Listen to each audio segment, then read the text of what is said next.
그래서 제가 우리가 이 말씀의 안경을 끼고 성을 바라봐야 된다. 여러분들 다 안경 쓰신 분들도 있고 안 쓰신 분들도 있는데 앞으로는 안경을 쓰시고 그 김민호 목사님께서 항상 세계관 말씀하실 때 어떤 안경을 쓰고 이렇게 관점의 차이다라고 말씀을 하셨는데 우리가 성을 바라볼 때도 이제는 생명의 복이다라는 그런 안경으로 좀 바라보셨으면 좋겠어요. 그런데 제가 이렇게 안경을 좀 깨뜨렸죠.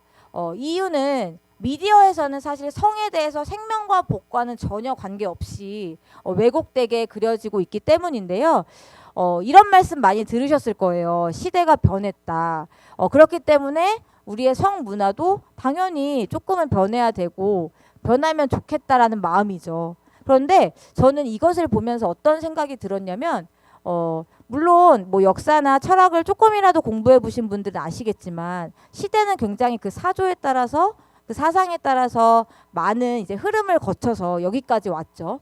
그런데 이 모든 그 시대가 어땠든지 간에 하나님께서 그 시대를 통치하셨다라는 것을 우리는 그리스도인으로서 분명히 인식을 해야 되는 거고요.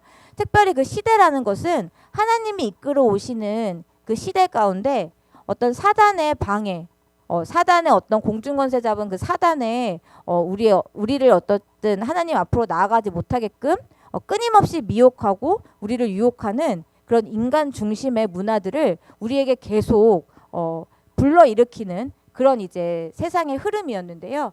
그래서 저는 이것이 특별히 이 시대만의 문제가 아니라 우리가 지금 어떤 시대에서 태어났기 때문에 우리가 지금 이 시대에서 어떻게 살아야 되지가 사실은 우리한테는 더 중요한 이제 문제다라고 말씀을 드리고 싶어요.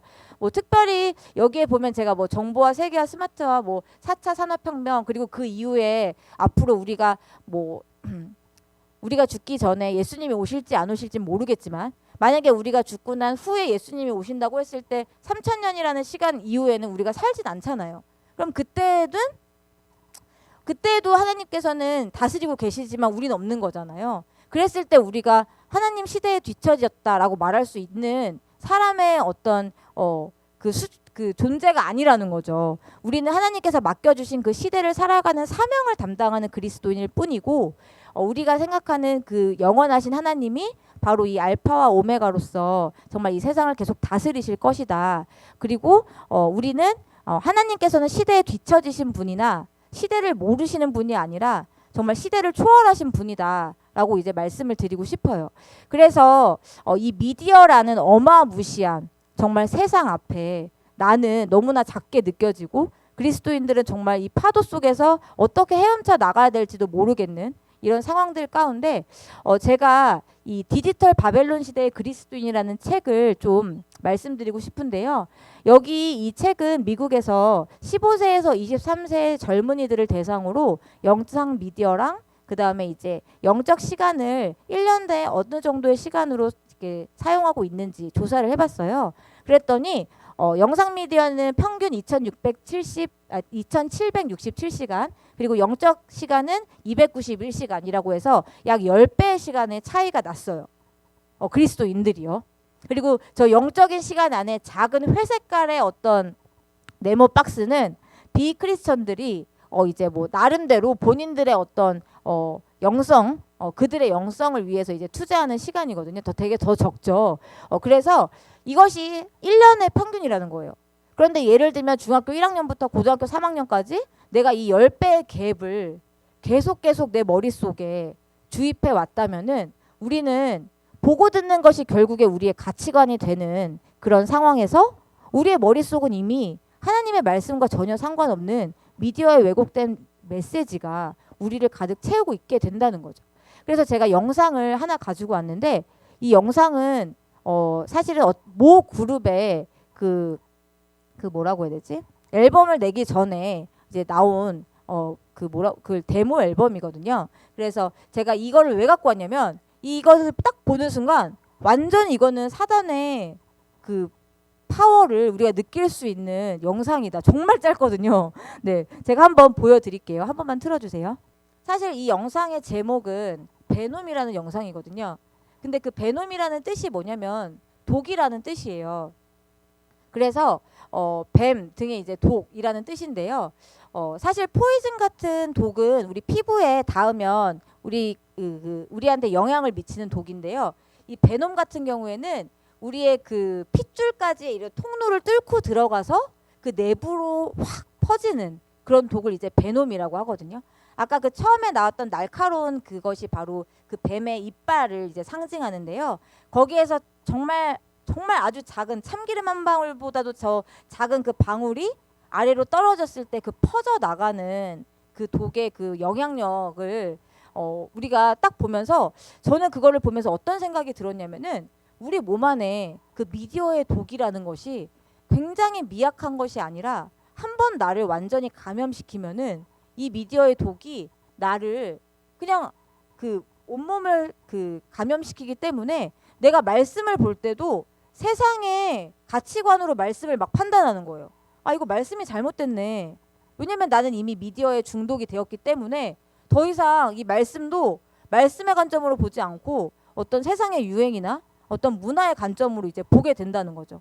그래서 저는 이 미디어가 우리가 딱 그 위에 그 미디어 빙산의 그 일각처럼 미디어를 딱 봤을 때 내가 시간을 때우기에 참 좋다. 또는 너무너무 재밌다. 너무너무 내 심장을 막 쫄깃하게 한다. 또는 세상의 그 많은 의견들, 많은 사상들, 많은 생각들이 모두가 존중받는 이런 가치관이라는 세상이 정말 지금의 시대구나 라고 생각할 수가 있어요. 누구도 다 뭐 나빠 보이지 않는데? 라고 이제 생각할 수가 있거든요. 그런데 저는 이렇게 그 정말 작은 그 독의 어떤 그 한 방울로라도 우리를 감염시킬 수 있는 그 독이 뭐 누구는 뭐 80%가 감염됐을 수도 있고 누구는 뭐 20%가 감염됐을 수도 있겠죠. 그런데 저는 그 독을 어떻게 하면은 하나님이 낫게 하실 수가 있을까 이런 생각을 진짜 많이 했거든요. 근데 어떤 방법이 있을 것 같아요, 우리 성도님들은? 그 독을 치유할 수 있는 방법이 뭘까요? 네?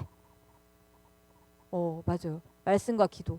저는 어떤 생각을 했냐면 우리 몸 안에 제가 진짜 독에 이렇게 딱 여기 감염이 됐어요. 그럼 이 독이 퍼지기 전에 이거를 이제 응급처치를 해서 막아야 되잖아요.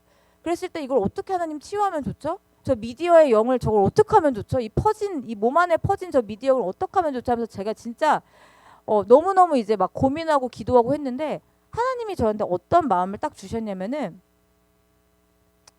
보혈. 예수님의 보혈이면은 한 번에 치유돼. 이런 마음을 주시는 거예요. 주여 아멘. 진짜 감사합니다. 막 저는 이런 마음이 들었거든요. 이거 못 치유할 것 같은 느낌이 드는 거예요. 너무 많이 퍼져 있는데 이거 어떡하지? 이거 어디서부터 손을 써야 되지라는 생각이 들었을 때 예수님께서 사실은 이제 그림은 예수님이 이렇게 나를 안아주시면서 이제 뒤에 제가 예수님의 보혈의 그림을 딱 했는데 저한테 보여주신 마음은 뭐였냐면 하나님의 피를 이렇게 확 뿌리는 거였어요. 근데 그거를 제가 여기다 뿌릴 수는 없더라고요. 제가 이걸 어떻게 이걸 해야 되지라는 생각을 했는데 그게 막 표현이 안 되더라고요. 근데 어쨌든 저한테 주신 마음은 나의 보혈의 피로 그걸 다 덮을 수 있다. 다 치유될 수 있다. 이제 그런 마음이었거든요.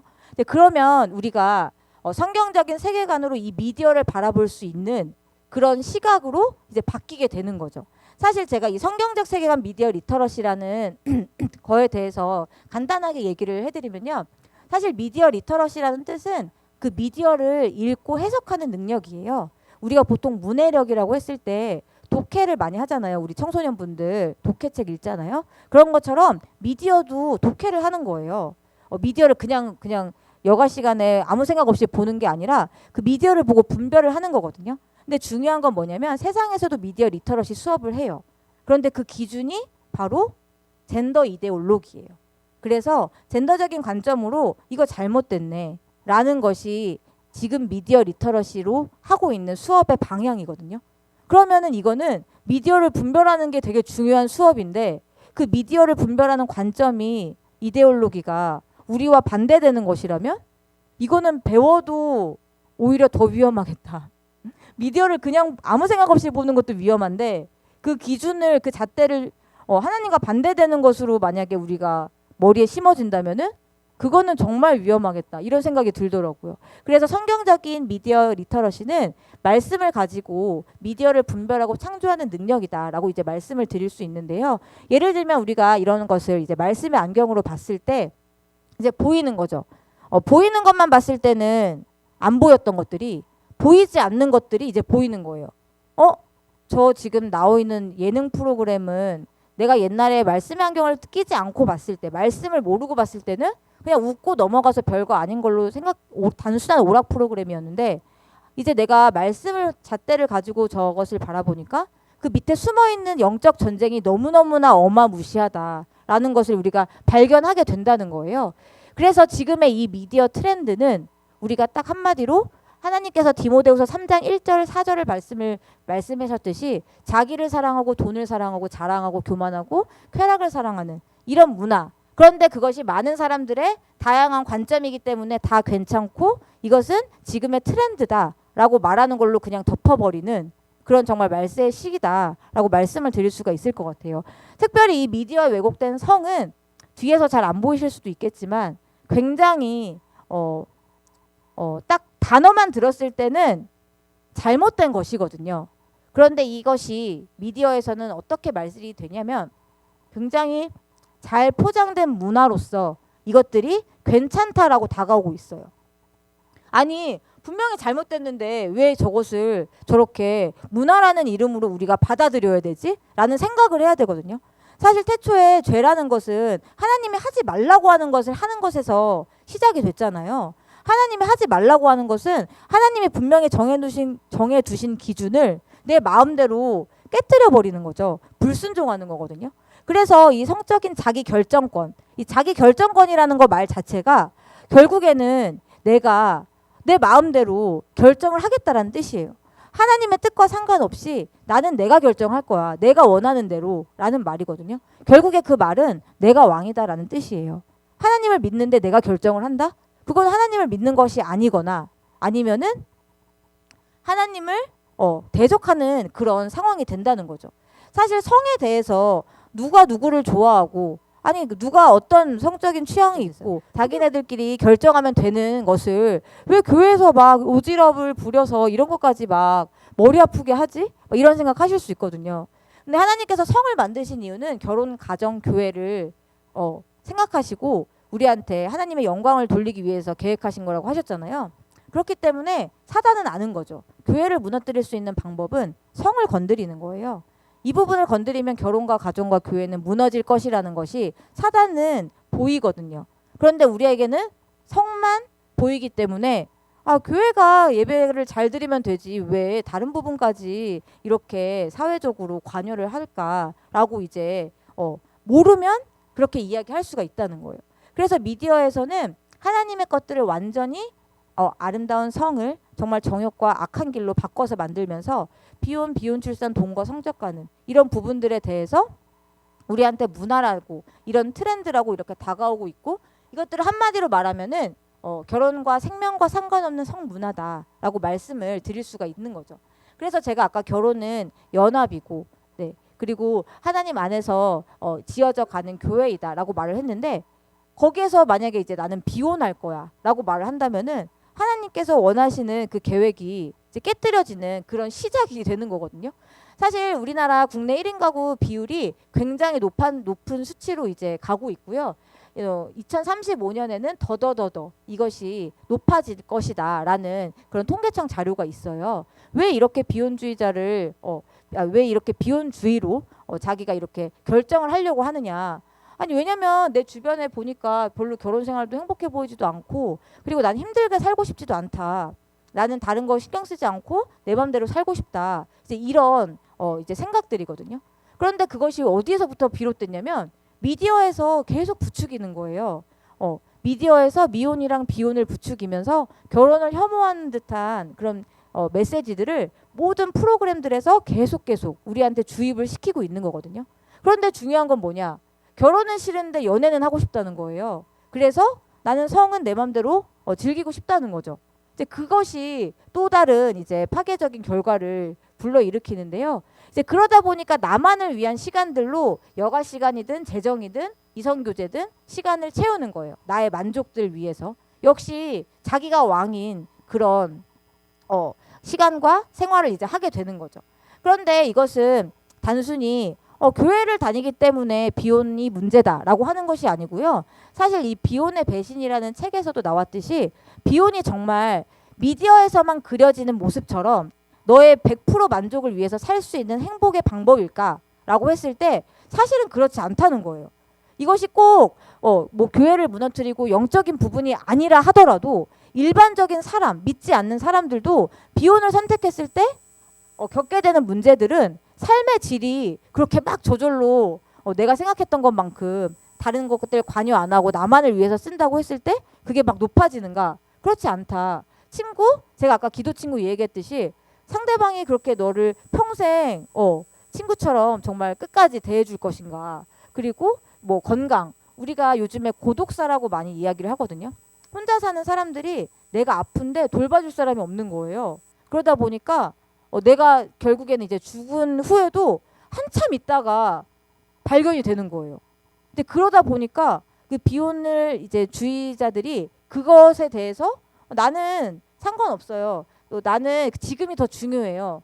그러니까 이후에 어떤 나에게 조금만 더 지나서 10년, 20년만 지나도 나한테 다가올 그런 모든 문제들이 그냥 미디어에서 보여진 하나의 그냥 멋있어 보이고 즐거워 보이는 삶 하나로 전혀 다른 문제들에 대해서는 고려해보지 못하기 때문에 이런 정말 하나님의 말씀을 거부하면 그것은 영적인 문제뿐만 아니라 본인의 삶에서도 굉장히 악한 영향력이 결국에는 나타난다. 죄의 열매다라고 말씀을 드릴 수가 있는 거죠. 또한 결혼을 하지 않기 때문에 한국의 출산율이 지속적으로 줄어들 수밖에 없는데 실제로 미국이나 여러 해외에서는 한국의 출산율에 대해서 외신들이 오히려 되게 우려를 표한 거예요. 이러다 한국 없어진다 진짜 이런 말로. OECD 국가에서 1.0 이하로 떨어지는 국가는 우리나라가 유일하거든요. 그래서 지금 10년 후에는 정말 0.7명으로 떨어질 것이다. 한국은 이러면은 경제도 파탄나고 나라가 없어질 수밖에 없다. 이런 이야기들을 이제 하게 돼요. 인천에서도 굉장히 출산율이 계속 감소하고 있고 2117년에는 정말 70% 정도로 인구가 줄 것이다라고 이야기를 정말 할 만큼 각 여러 그 수도권과 주요 도시들이 마찬가지지만 그래서 저는 말씀드리고 싶더라고요. 우리 인천 회복의 교회가 이 지표를 뒤바꿨으면 좋겠다. 네, 이런 생각이 이제 들더라고요. 그리고 이제 제가 또 하나 짚고 넘어갈 것은 사실 미혼과 비혼이 어떤 개인의 어떤 자유를 위해서 선택하는 것 말고 정말 나는 주님의 영광을 위해서 미혼과 비혼을 정말 하려고 한다라는 것은 조금 다른 문제다라는 걸 좀 말씀드리고 싶은 게 물론 이제 사도 바울은 이제 말씀을 해서 이렇게 나왔죠. 결혼하지 않는 자가 더 잘하는 것이다. 왜냐하면 나의 마음이 온전히 하나님께 집중될 수 있기 때문에 이런 말씀을 하셨는데 우리의 마음이 하나님께 온전히 집중되는 그런 미혼과 비혼이 사실 축복받아 마땅한 거죠. 근데 그런 경우가 이제 우리의 정욕과 여러 가지 상황상 불가능한 경우가 인간의 마음으로 많기 때문에 그런 경우를 제외하고는 세상의 비혼주의는 분명히 잘못된 것이다 라고 좀 말씀을 드리고 싶어요. 그리고 두 번째는 이제 비혼 출산인데요. 나는 아이를 갖고 싶어 라는 것에서 출발을 하거든요. 나는 결혼을 안 할 거지만 나는 아이를 갖고 싶어. 생명의 주관자는 하나님이라고 제가 아까 말씀을 드렸는데 갖고 싶으니까 사야 되는 거예요. 갖고 싶으니까 사야 되니까 해외에서는 이런 초이스맘이라고 해가지고 내가 그 생명 씨앗을 누구를 택하지? 어떤 조건을 가지고 있는 생명 씨앗을 택할 것인가? 이게 돈의 문제와 또 연관이 되는 거예요.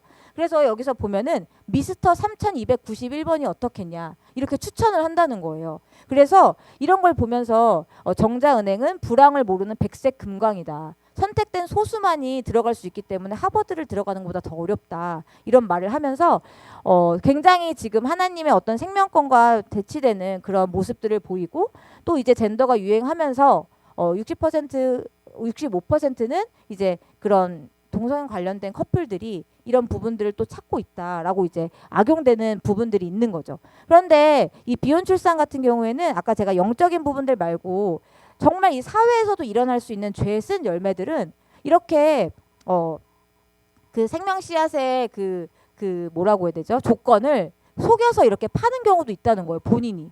사실은 자기가 굉장히 질병과 여러 어떤 전과자임에도 불구하고 자신의 어떤 경력을 속여서 돈을 받고 팔아서 36명의 생물학적 아버지가 된 사례도 있었고요.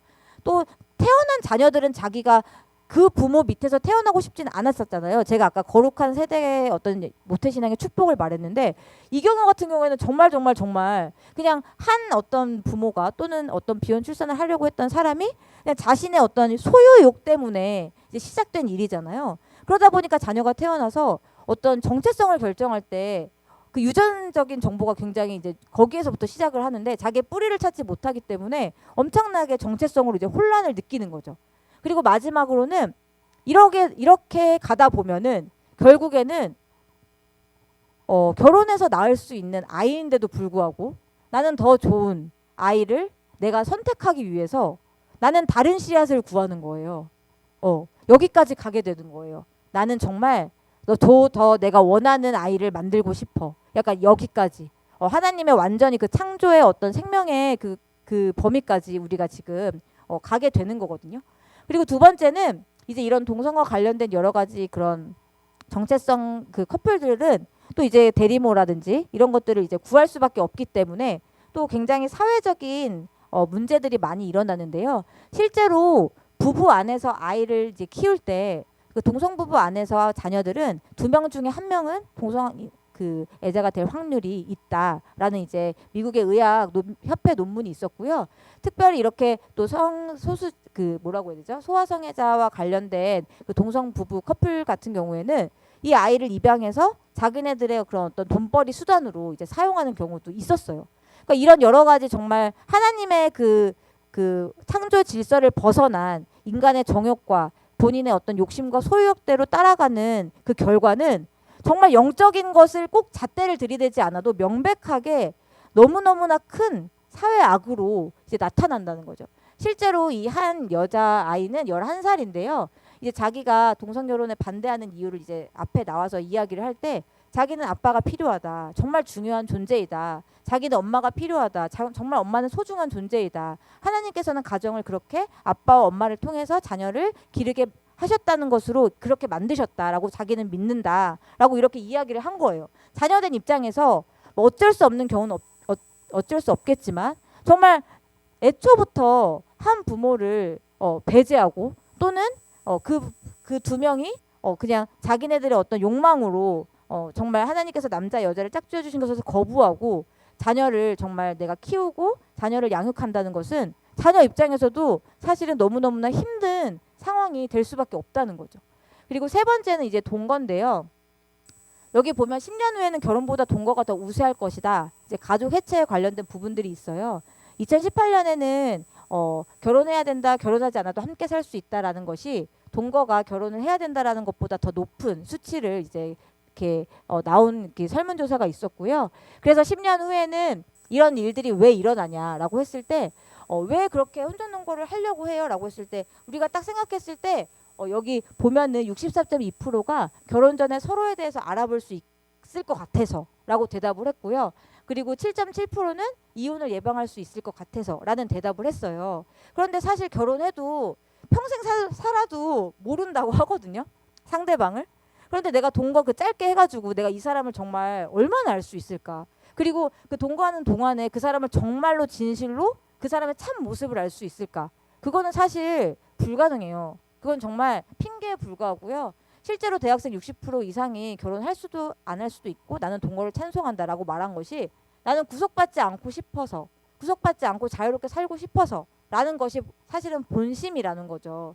그래서 동거를 찬성하는 사람은 원래 실수하고 싶지 않아서 또는 알아보고 싶어서 동거를 한다고 했지만 이 혼전 동거 관련 논문 973개를 살펴본 이 뉴욕의 한 교수는 사실 그 혼전 동거를 관련해서 논문을 찾아보니까 오히려 혼전 동거를 하는 사람이 더 이혼할 확률이 높았으며 그리고 결혼 만족도가 낮았다라는 것을 이제 알아냈다는 거죠. 그 이유는 우리가 예상하는 바지만 사실 동거를 하게 되면은 이제 자기가 거기에 되게 매너리즘에 빠지게 되는 거예요. 그러다 보니까 자기의 어떤 자기 어떤 그 긍정적인 삶의 그 에너지들이 굉장히 줄어들게 되고요. 그리고 자연스럽게 가족이나 친구로부터 자신을 멀리하게 되기 때문에 결혼한 여성보다 동거한 여성의 우울증이 3배 정도 더 높다라는 결과가 나왔고요. 또 두 번째는 이혼율이 적게 하기 위해서 동거를 한다고 했는데 오히려 이혼율이 높다라는 결과가 나왔어요. 그거는 이제 결혼을 해서 이 부부와 함께 살아갈 때 뭔가 막 새로운 그 감정들이 들잖아요. 이 사람이랑 어떻게 이제 앞으로 이 하나님 안에서 가정을 꾸려 나갈까, 이런 막 기대감과 흥미, 그런 그 설레임, 이런 것들이 굉장히 많은데, 사실은 이제 이미 그 안에서 어떤 생활을 해봤기 때문에 뭐 거기에서 또 더 특별하게 뭐가 이제 결혼했다고 해서 나아지는 것이 없는 거예요. 그러다 보니까 그냥 그 결혼에 대한 자세 또한 그렇게 이렇게 중대성이 있다거나, 아니면은 내가 뭔가 이거를 정말 진지하게 이 사람이랑 관계에 있어서 이걸 유지하려고 막 한다거나, 사실 그런 게 없기 때문에 오히려 이혼율이 굉장히 높아지게 되고요. 여기 보면은 동거하는 커플은 생활 형편이나 어떤 정서도 굉장히 불안정하기 때문에 그리고 바람필 그 외도의 가능성도 굉장히 높다는 거예요. 최대 40%까지 이렇게 이야기를 했는데, 그런 거죠. 하나님이 왜 거룩을 지키라고 하지? 라고 했을 때, 사실 거룩하지 않으면 결혼하고 나서 이 사람을 의심하게 될 수밖에 없어요. 사실은 지금 당장은 이 사람이 나를 사랑을 표현해 주는 게 더 사랑이라고 생각을 하는데, 결혼 이후에 보니까 갑자기 이 사람은 결혼하기 전에도 나한테 이런 사랑을 표현했어? 그러면 결혼한 이후에도 그럴 수도 있고, 또는 결혼하기 이전에 나 말고도 되게 많은 사람이랑 그렇게 표현할 수 있었겠네? 그러면서 이제 뭔가 그 사람에 대한 신뢰도도 굉장히 떨어지게 되고, 그 관계성도 굉장히 안 좋은 상황이 되는 거죠. 그렇기 때문에 동거라는 것 자체는 책임이나 헌신이나 신뢰가 전혀 없다는 거예요.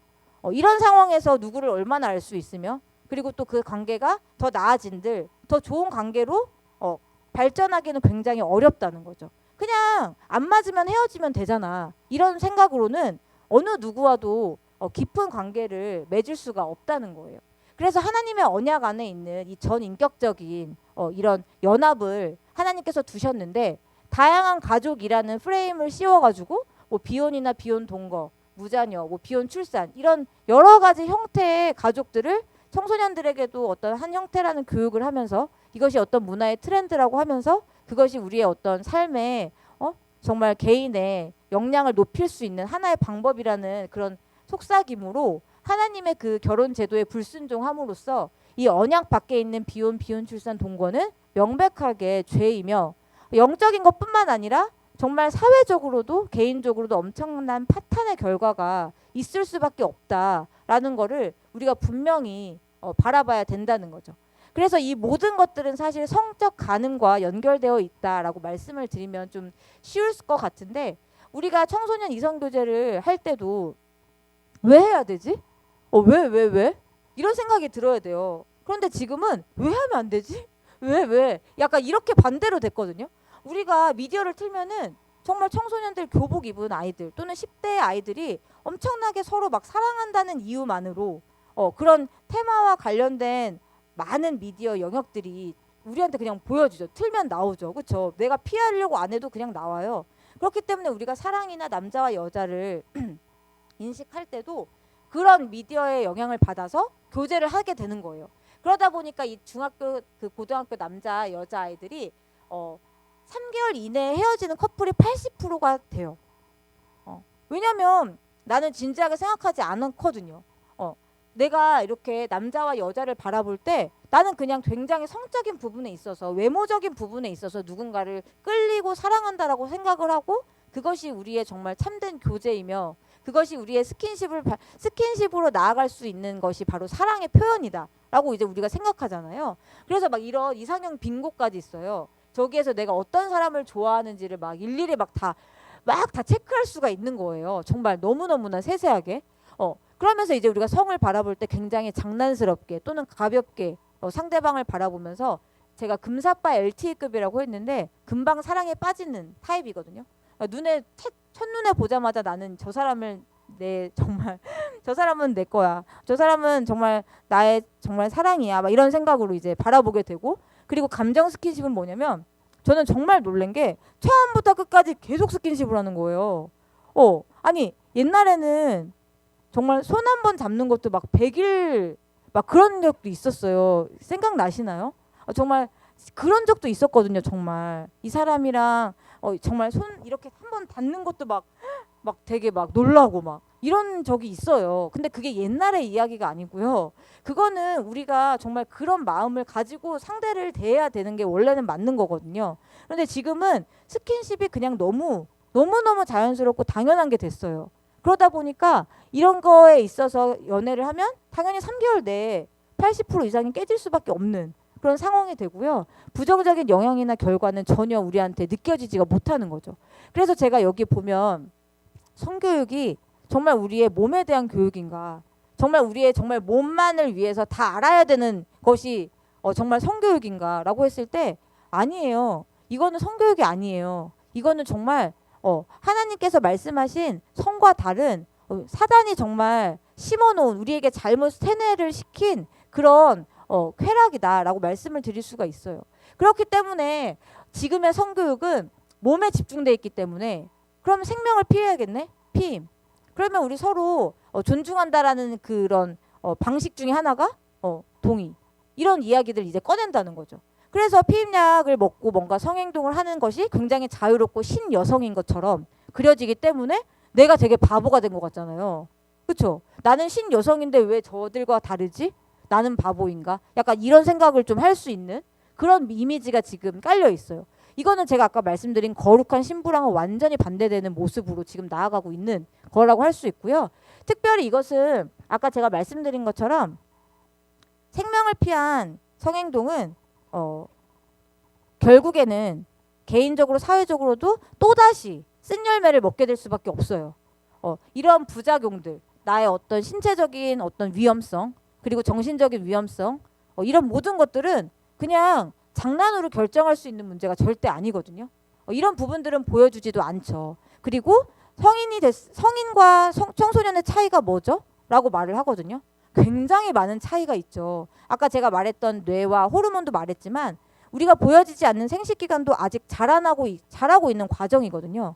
그런데 그 자라고 있는 과정 가운데 내가 그냥 어떤 성적인 호르몬 때문에 욕망이 있다고 해서 누군가를 좋아하는 마음이 있다고 해서 그냥 내가 왜 성인과 다르죠? 그럼 난 성행동 할 수 있는 거잖아요. 라고 했을 때 이 청소년의 어떤 성은 우리의 어떤 생명의 통로인 내부 기관, 생식 기관과 굉장히 그 위협을 할 수 있는 결과가 있다라는 것이 보고에 따라서 보면 알 수 있고요. 그리고 여성을 위하는 것 같지만 마치 그것이 뭔가 여성 해방처럼 보이는 거지만 일찍 시작하는 성행동이면 할수록 여성에게는 성병이나 임신, 육아, 미혼모, 그리고 결혼의 어떤 빈곤 이런 모든 것들이 떠안게 되는 문제로 발생된다는 거예요.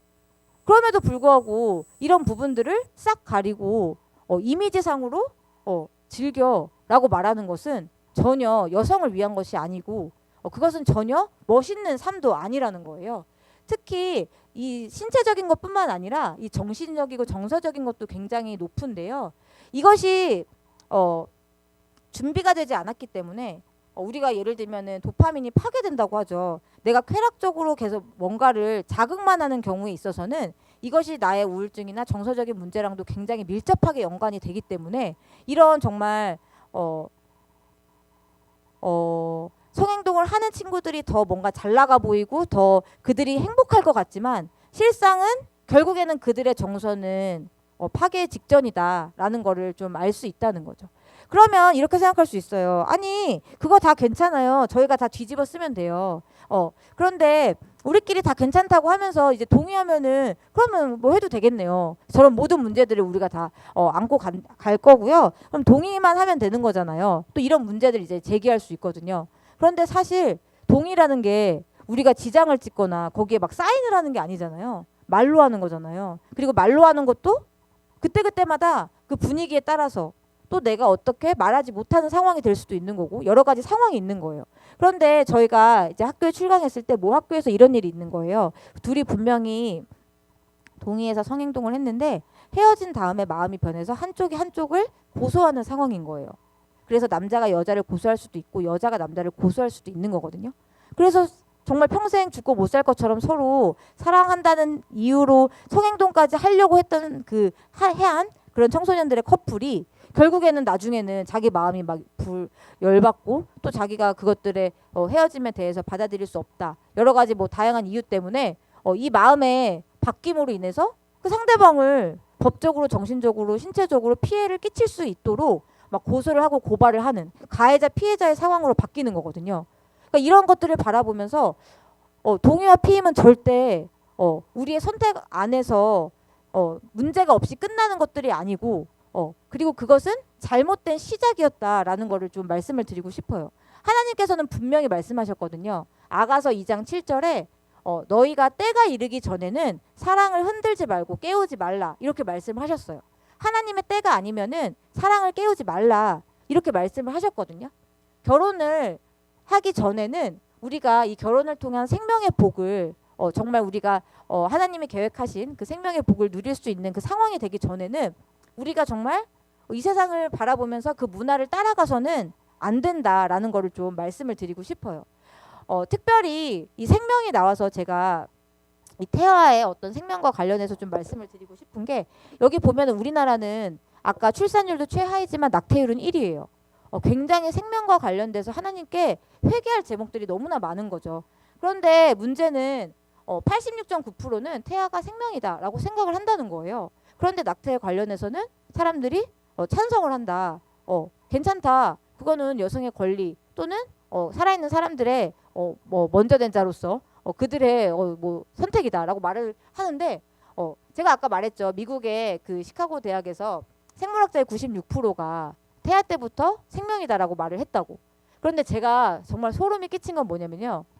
그 96% 안에 자유진보, 프로초이스, 무종교라고 자기네들의 입장을 밝힌 사람들이 저렇게 높은 비율의 사람들이 있어요. 프로초이스는 낙태를 찬성하는 사람들이거든요. 그런데 그 사람들이 수정부터 생명이 시작한다라는 입장에 동의를 했어요. 저는 이게 이해가 안 되는 거예요. 이상하다. 분명히 어느 순간부터 생명이라고 생각했기 때문에 이 낙태는 찬성한 거 아닐까라는 생각을 했거든요. 수정 때부터 생명이라고 시작한다는 입장을 동의하면서 어떻게 낙태를 찬성할 수가 있지? 라고 생각을 했는데 그 기사에 어떻게 나왔냐면 낙태 논쟁은 태아가 생명인가 아닌가의 여부가 아니라 태아가 그 권리가 윤리적, 법적, 사회적으로 인정받을 만한 것인가 아닌가로 결정을 해야 된다는 거예요. 저는 이게 너무 소름이 끼치는 거예요. 아니 생명이라고 했던 사람들이 그 생명의 권리를 우리가 봤을 때 이 사람이 충분히 그 권리를 실행할 수 있는 그런 지금 존재인가라는 것을 판단으로 낙태를 찬성하고 반대한다고? 그럼 살아있는 사람들 중에 만약에 그 권리를 행사할 수 없는 사람들은요? 그런 사람들도 그럼 우리가 막 잣대를 들이대서 야 너는 살면 안 되는 사람이야. 그럼 우리 생명권을 우리 맘대로 막 조정할 수 있는 건가요? 저는 차라리 이 사람들이 수정 때부터 생명이 아니기를 그거를 저는 차라리 더 그거의 입장에 동의한다면은 그나마 그래도 뭔가 이해를 할 것 같은데 이거는 정말 저는 너무너무나 안타깝고 정말 이해하기 어려운 그런 정말 논리였어요. 그래서 이렇게 여성들이 자기네들의 어떤 자궁과 가슴과 그런 모든 것들이 생명으로 인해서 창조됐음에도 불구하고 나의 권리는 내가 생명을 선택할 수 있는 권리가 돼야 된다라는 이름으로 이렇게 나와서 이렇게 막 피켓 시위를 하는데 아까 제가 말씀드렸죠. 내가 선택한 자유인데 그 자유에 대한 정말 엄청난 그 결과는 결국에는 본인들이 지게 되는 거거든요. 나의 몸에 해악을 끼치게 되는 거거든요. 그런데도 불구하고 나의 권리라고 하면서 이것들을 이렇게 들고 일어나는 것은 정말 안타까운 현실이고 특별히 이 재생산권이라는 이 단어 자체도 굉장히 문제가 되는 게 생산이라는 단어는 물건을 저희가 공장에서 찍어내고 뭔가 이렇게 그 뭐라고 해야 되죠? 아웃풋이 나온 것을 가지고 생산이라는 단어를 쓰거든요. 근데 하나님께서는 생명을 천하보다도 귀중하게 여기시는데 거기에다가 저런 단어를 쓴다는 것 자체도 인권이라는 말을 할 필요가 없는 사람 그런 말조차 입에 올리면 안 되는 저는 그런 그룹들이 아닌가라는 생각이 들 정도로 결국에는 인간의 존엄성은 없는 거예요. 저렇게 되면은 자신들의 개인의 만족과 행복만 근데 그 만족과 행복도 결국에는 그렇지 않다라는 것을 알게 될 수밖에 없는 그런 상황인 거죠. 그래서 이런 이제 말들을 하죠. 왜 여성의 권리냐? 여러 가지 이유가 있지만 성범죄로 인하여서 아이가 생기면은 그럼 어떡하냐? 이런 얘기를 이제 항상 낙태 논쟁 나올 때마다 얘기를 하거든요. 근데 사실 저기 2018년 그리고 1994년 그 조사를 보면요. 실제로 임신 중절 그 낙태를 했던 임신 중절 말 쓰면 안 되죠. 낙태를 했던 그런 그 경우를 그 전체 프로테이지를 보면은 1%가 안 돼요. 그런 어떤 성범죄로 인하여서 낙태를 한 경우는. 그리고 나머지는 다 피임에 실패했거나 내가 지금 그런 상황이 되지 못해서 계획 때문에 양육이 힘들어서 불안해서 원하지 않아서 이런 것들이 지금 이유예요. 그렇기 때문에 이런 부분들을 보면서 너무너무나 우리가 잘못 생각하고 있다. 우리가 실상을 알지 못하고 정말 그 앞에서 그렇게 막 권리를 외치는 사람들을 보면서 정말 무엇이 우리의 정말 인권을 위한 것인지를 스스로 깎아내리고 있는 것이다 라고 저는 말씀드릴 수밖에 없을 것 같아요. 실제로 이 태아는 아까 제가 말했죠. 모든 연속성상에 있는 생명이다. 하나님께서 수정 때부터 수정막을 통해서 우리를 정말 지키려고 하셨다. 그렇기 때문에 하나님께서는 할인하지 말라라고 말씀을 하셨잖아요. 사실 사회적 약자라는 말을 쓰는데요. 누가 가장 약자일까요? 말 못하는 자의 송사를 들어주라. 하나님께서 말씀하셨죠. 우리는 지금 누구의 송사를 들어주고 있는 걸까? 정말 하나님께서는 생명을 주관하시고 우리에게 생명을 지키라고 하셨지 그 부분을 우리 마음대로 결정하라고 하신 적은 단 한 번도 없으셨고요. 그렇기 때문에 예수님이 태아로 더 오셨을 수도 있겠다.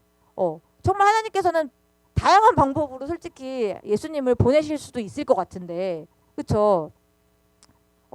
그 죽지 않고 하늘나라로 올라간 사람들처럼 그냥 갑자기 예수님이 하늘에서 내려오실 수도 있는 거잖아요. 어떻게 보면. 그런데 굳이 마리아라는 뱃속에 여자의 몸을 통해서 태아를 통해서 이렇게 나오셨다라는 걸 보면서 우리는 정말 단 한 사람의 생명도 아무도 우리 마음대로 결정하고 선택할 권리는 없다. 그런데 이렇게 예수님께서 우리를 살리기 위해서 굳이 태아의 모습으로 가장 낮은 자리에 오셨는데 이 크리스마스 때가 가장 이 낙태율이 높은 그런 기간이에요. 그래서 저기 보면 성스러운 크리스마스. 정말 너무너무 너무너무 정말 뭐라고 해야 될까요? 정말 말도 못하겠어요. 정말 왜 저렇게까지 하나님을 욕되게 할까라는 생각이 들 정도로 마음이 너무 아픈데 여기 보면은 저 피크 지수가 잘 안 보이지만 저기 가장 높은 피크 지수가 평소에 2배 이상으로 뛴 피임 그 도구거든요. 크리스마스를 전후해서요. 그리고 모든 객실의 예약이 다 차고요. 그렇기 때문에 가장 낙태율도 높은 그런 일이 일어나는 거거든요. 정말 생명을 지키기 위해서 이 땅에 우리를 살리기 위해서 오신 예수님의 그 날이 오히려 다른 사람들에게는 정말 놀림감으로 지금 치부되고 있다라는 것을 보면은 붕괴해야 되는 그런 현실인 거죠. 그래서 우리는 낙태하지 않고 어떻게 태아와 여성을 살릴 수 있을까라고 했을 때 프로라이프 관련된 이제 거기에서 4가지 정도의 어떤 제안을 해주셨어요. 생명의 소중함을 아는 사회를 만들고 그 한부모를 지원하고 지켜진 아이를 같이 키우고 그리고 이제 그런 여성을 상담해주고 보듬어주는 그런 일들을 우리 크리스천들이 해야 된다 이제라고 말씀을 하시면서 이 프로라이프 운동이라는 것은 이제 생명을 지키는 운동인데요. 이 미국 같은 데서도 이런 캠페인 활동이라든지 그런 보호 물품들, 지원 물품들 나눠주는 것들 그리고 40일 기도회 그리고 각 주에서 캠퍼스에서 이 프로라이프 운동을 통해서 태아를 살려야 한다라는 그런 운동들이 되게 많이 일어났었어요. 그래서 49년 만에 물론 주마다 다르긴 하지만 그래도 낙태죄가 이제 뒤집혀져서 태아의 생명권을 존중받아야 된다라는 것으로 어떻게 보면 승리를 쟁취를 한 거고요. 우리가 이런 것들을 바라보면서 우리나라도 거꾸로 가서는 안 된다. 여기 보면은 이런 피켓도 이제 홍대랑 이제 신촌 같은 곳이 어떻게 보면 젊은이들이 가장 많이 모이는 곳이잖아요. 그랬을 때 이제 크리스마스를 아까 제가 전후로 굉장히 그런 일들이 많이 일어난다고 했기 때문에 크리스마스 때 이렇게 프로라이프 운동을 통해서 이거는 다 자원봉사로 이루어지거든요. 이때 이제 들어가서 내가 자원봉사를 신청하면은 뭐 청년들이든 청소년들이든 아니면 뭐 마음이 있는 어느 누구든지 저렇게 피켓을 들고 이제 젊은이들이 왔다 갔다 할 때 북극곰만 지키지 말고 우리 태아를 지켜주세요. 이런 이제 이야기들을 하고 또 이제 태아들 이제 뱃속에 있는 태아들의 이름을 붙여주세요. 이렇게 하면서 되게 이제 많은 캠페인을 이제 벌이고 있어요. 그래서 이제 이런 것들도 우리가 할 수 있다. 그런데 이제 제가 그 앞쪽에 잠깐만요. 제가 너무 빨리 넘겼네요. 왜 안 되지? 한 번만 앞으로요.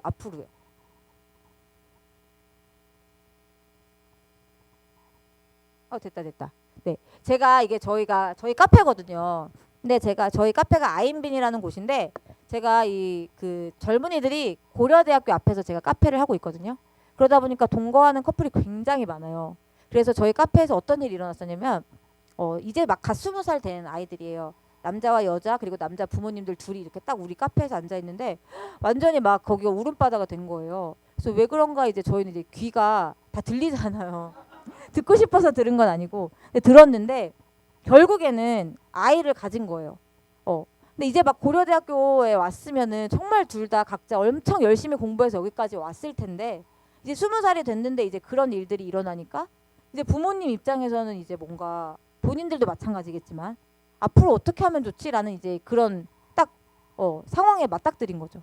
저는 이렇게 주변을 보면은 술 먹고 누워 있는 친구들, 정말 같이 들어가는 친구들, 또 계속 그 이성 친구들이 바뀌는 친구들, 때로는 정말 성정체성에 혼란을 느끼는 그런 많은 고객들이 와요. 대학가에 있다 보니까. 그런데 그런 사람들을 보면서 너무 안타까운 거죠. 그래서 그 정말 이 지성인이라고 하면서 오히려 정말 하나님과 반대되는 그런 교만의 모습들이 결국에는 그들에게 아까 제가 말했던 그런 쓴뿌리로 자신들의 삶을 가로막는 상황이 되는 그런 경우가 되는 거거든요. 그래서 저희가 저희 낙태반대 이런 거 할 수는 없잖아요. 거기 앞에서는. 그래서 저는 어떤 그 이벤트를 이제 하냐면은 임산부 축복 이벤트예요. 그래서 임산부들이 저희 가게에 오면 루이보스라는 티가 굉장히 양수에 좋거든요. 그래서 루이보스 티를 드리거나 아니면 디카페인 커피를 드리겠다. 이제 그런 얘기를 했고요. 두 번째로는 근데 임산부 아니면 억울하잖아요. 그렇죠? 난 임산부 하고 싶어도 못하는 경우도 있으니까. 그럴 때 이제 생일이신 분들에게 저희가 이제 아메리카노랑 빵을 드리겠다. 이런 이제 이벤트를 하고 있어요. 그래서 생명과 관련돼서 우리는 어디에서든 프로라이프 운동을 할 수 있다라는 거를 좀 말씀을 드릴 수 있을 것 같아요. 그래서 저희 이 프로라이프 그 여러 가지 운동들뿐만 아니라 지금 해외에서는 아까 제가 얘가 근데 왜 갑자기 이렇게 잘 안 될까요? 아까도 그랬는데 한 번만 넘겨주세요. 해외에서 성교육에서 지금 뭐 미국이든 유럽이든 우리보다 앞서서 뭔가 이렇게 몸에 관련된 생식기 집중적이고 성행동 관련된 어떤 자기 결정권과 관련된 그런 여러 가지 교육들을 했을 때 그 너무 폐해들이 많았기 때문에 오히려 해외에서는 지금 돌아가려는 저항 운동이 굉장히 많이 일어나고 있어요. 그런데 우리는 지금 그럼에도 불구하고 우리나라에서 지금 이렇게 아이들에게 또는 우리 청년들에게 또는 많은 사람들에게 과연 정말 이렇게 많은 길을 열어주면서 너의 자유야 어디로 가든 상관없어 그냥 즐겨 라고 하는 것이 진정한 정말 이 성적 자기결정권을 주는 것이 그들을 위한 교육인가. 사실 이 성적 자기결정권도 이제 2025년에 이제 그 교육 개정안이 이제 돼서 이제 의미가 바뀌게 돼요. 이제 적극적인 내가 어떤 내 마음대로 성행동을 할 수 있다라는 그런 의미에서 이제 소극적인 의미. 이제 내가 어떤 성폭력이나 어떤 내가 어떤 관련된 행동으로부터 나를 지켜서 내가 그걸 거부할 수 있는 권리로만 축소될 수 있도록 그 권리가 바뀌거든요. 그 의미가. 그런데 어쨌든 지금 우리가 딱 성적 자기결정권이라고 들었을 때 이미 우리 안에서 언어로 기억되어 있는 그 의미가 내 마음대로 이 성을 사용할 수 있다라는 그런 권리로서 이제 작용되기 때문에 이것들은 결국에는 사실 길을 잃게 만들어요. 우리가 분명하게 우리는 예수님께서 말씀하셨죠. 내가 길이요 진리요 생명이요. 그렇죠? 우리는 정말 한 길뿐이에요. 그 길로만 가면 길 잃지 않고 또 그 길로만 가면 우리는 절대 망하지도 않고 절대 우리는 쓴뿌리를 경험하지도 않거든요. 그 길로 가는 것이 바로 이 성이라는 것은 주님 결정권이다라는 것을 명백하게 우리가 인식을 하는 것이고요. 진리를 알지니 진리가 너희를 자유케 하리라. 요한복음 8장 32절 말씀에서 저는 그런 생각을 했어요. 하나님을 믿는 것은 우리가 억압당하는 것이 아니다. 왜냐하면 하나님은 우리를 자유케 하시는 분이시지 절대 우리를 억압하시는 분은 아니다. 하지만 사단은 말하죠. 너는 이것도 못하네. 이성교제 못하네. 너 지금 성행동 못하네. 너 결혼해야 돼? 너 육아해야 돼? 그럼 너 같이 여행도 못 가겠네. 너는 진짜 억압당하는 종교를 믿고 있구나. 그렇게 이야기를 하죠. 하지만 억압은 누가 당하죠? 성행동을 하는 순간 성행동 없이는 이제 못 살게 되는 거예요. 그리고 그 안에서 참 기쁨도 절대 누리지를 못하고요. 그리고 제가 말했던 비혼 출산, 그리고 뭐 낙태, 피임 여러 가지 모든 것들은 결국에 그 쓴뿌리가 자기네들의 발목을 잡는 그 사슬에 갇히는 그런 이제 죄의 노예가 되는 경우가 되는 거거든요. 그게 바로 자유해지지 못하는 거예요. 나는 부부 안에서 결혼해서 나는 하나님이 주시는 그 성을 정말 아름답게 누릴 거야. 그럼 나는 자유해지는 거예요. 그래서 난 이성교제 안 하는데 왜? 왜 이성교제를 꼭 해야 돼? 난 스킨십 그래서 지금 당장 뭐 이렇게 하고 싶은 생각이 없는데 왜? 난 자유해지는 거예요. 그런데 그거를 꼭 해야만 되는 사람은 그 약물 중독처럼 그거 없이는 못 사는 거거든요. 하나님께서는 우리를 자유케 하여 주셨어요. 분명히. 패러글라이딩 해보신 분들이 있을진 모르겠지만 끈이 없으면 우리는 떨어져서 죽는 거거든요. 하나님께서는 그 끈을 우리에게 주신 이유는 우리에게 정말 자유롭게 날기 위해서 그 끈을 주신 거예요. 정말 최소한의 우리의 안전망을 위해서. 그렇기 때문에 이분은 이제 제가 하나의 예를 들어서 갖고 왔는데 SNS에서 본인이 뷰티 블로거인데 이런 이야기를 한 거예요.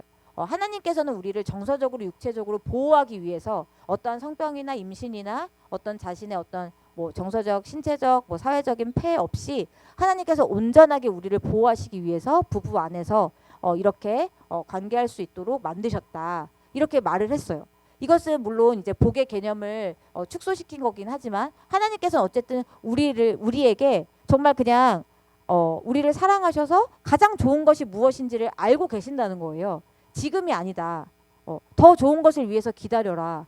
내가 정말 참 부부의 행복이 그리고 그 안에 연합이 그 비밀을 내가 알게 하고자 한다. 그것을 위해서 기다리라 라는 말씀이시거든요. 제가 아까 말씀드린 것처럼 우리도 혼전순결을 위해서 존재하는 사람들이 아니고요. 우리는 항상 거룩을 위해서 존재하는 사람인 거예요. 그래서 내가 지금 결혼하기 전에 성행동 하지 못한다고 억울해하실 필요가 없는 게 하나님께서는 항상 우리에게 거룩을 요청하신 거예요. 그래서 하나님의 때를 따라서 우리는 결혼 이후에도 주신 배우자 안에서 기뻐하고 항상 사랑하기 위해서는 내가 결혼 전에 많은 사람들을 만났을 때 결혼 이후에는 갑자기 딱 한 사람을 보면서 살아갈 수 있을까요?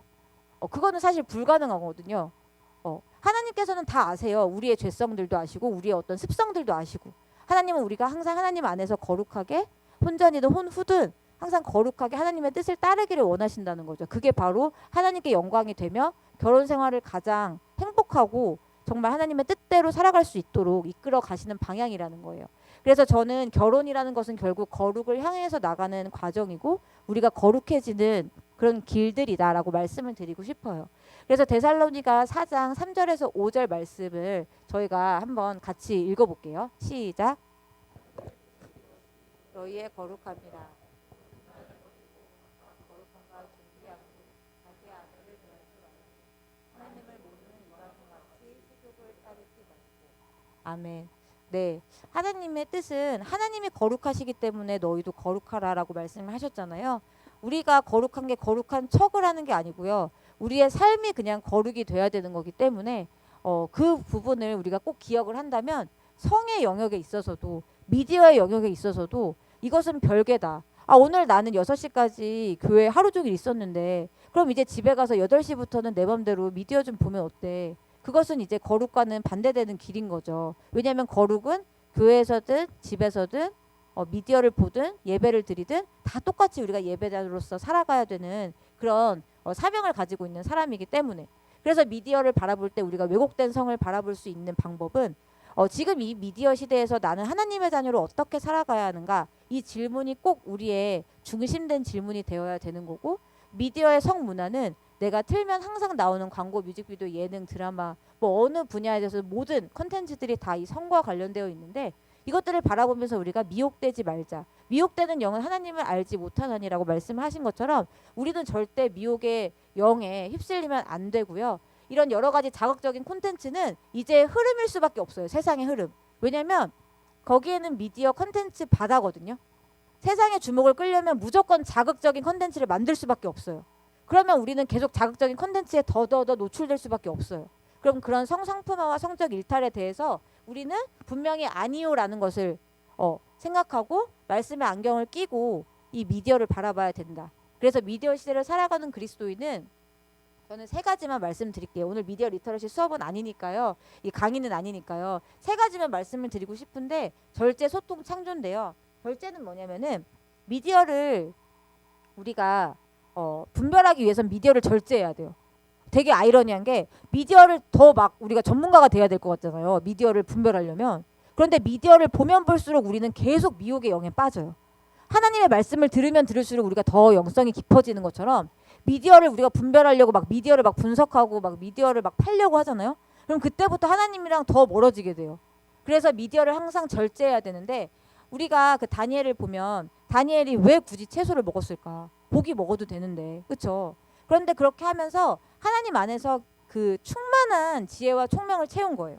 그래서 청소년 시기에 청년 시기에 그리고 우리가 뭐 평생 마찬가지지만 내가 정말 미디어를 절제하는 삶을 살면은 그 동안에 내가 하나님의 말씀으로 채울 때 내 안에 그 미디어를 정확하게 분별할 수가 있어요. 미디어를 계속 보면서 미디어를 분별할 수가 없고요. 하나님의 말씀을 충만히 채우면 미디어가 분별이 되는 거예요. 그래서 우리는 절제를 해야 된다.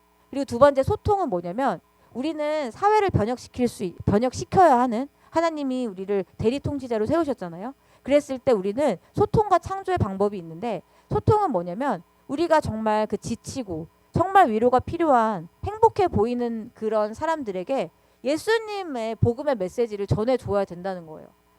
그것이 우리가 해야 될 일이고 그리고 더 나아가서는 정말 예수님이라면 이 미디어 시대에서 어떻게 이 성문화 또는 이 복음의 문화를 정말 사람들에게 전하실까라는 그런 관점으로 우리가 이제 우리의 각자가 받은 은사들을 통해서 이 미디어 시대를 창조해 나가는 거죠.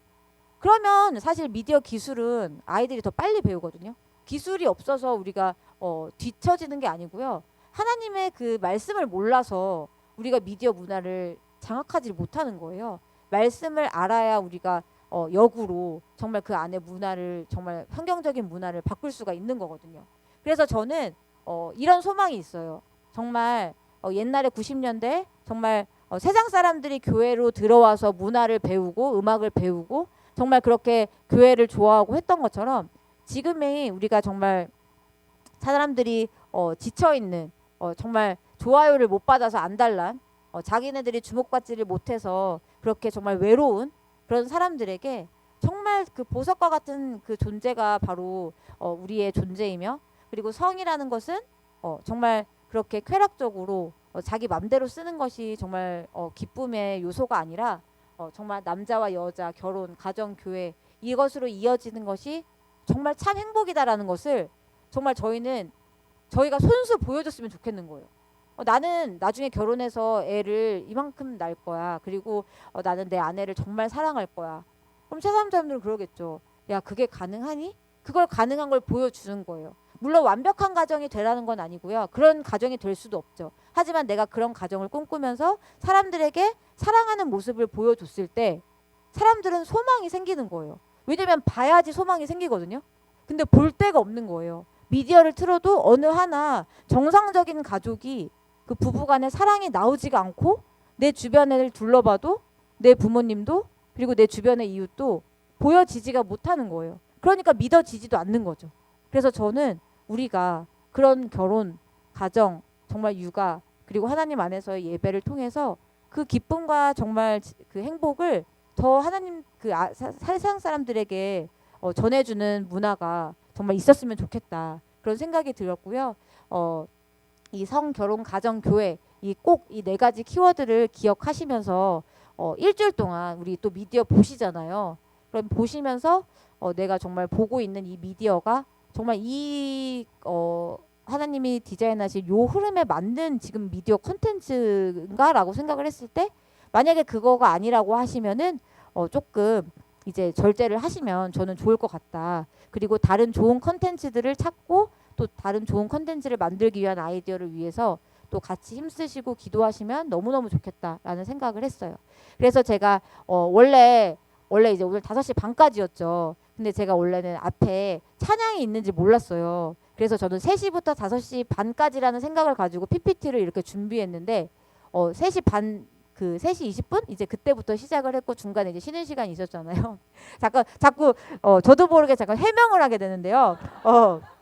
왜냐면 저는 시간을 넘어서는 걸 별로 좋아하진 않거든요. 시간을 원래 딱 지켜서 강의를 끝내는 편인데 제가 다음 주부터는 이제 시간을 알았으니까 그 시간 안에 제가 좀 더 알차게 내용을 좀 전달할 수 있도록 할 거고요. 다음 시간에 제가 연애 과정, 그리스도인의 연애 과정 1, 2 이렇게 두 파트를 말씀을 드릴 건데 화살표의 방향은 뭐냐면 남자와 여자를 하나님의 형상대로 만드셔서 결혼으로 이끄시는 그 과정이라는 게 있거든요. 그 과정이라는 것이 바로 우리가 말하는 이성교제와 데이트는 아니었다. 하나님께서 이끄시는 그 연애 과정 1, 2를 통해서 그럼 나는 어떻게 하나님이 계획하셨으면 그 과정도 하나님을 따라야 되는 거잖아요. 뭐로 가도 서울로 가면 된다 이게 아니잖아요. 우리는 그 과정까지도 온전하게 하나님을 따라야 되는 거기 때문에 그 부분들을 다음 주에 같이 또 나누면 좋을 것 같아요. 아무래도 긴 시간 너무 집중해서 들어주셔서 너무너무 감사하고요. 앞으로 이 회복의 교회를 통해서 더 많은 그 가정과 교회가 세워지기를 저도 기도합니다. 네, 감사합니다.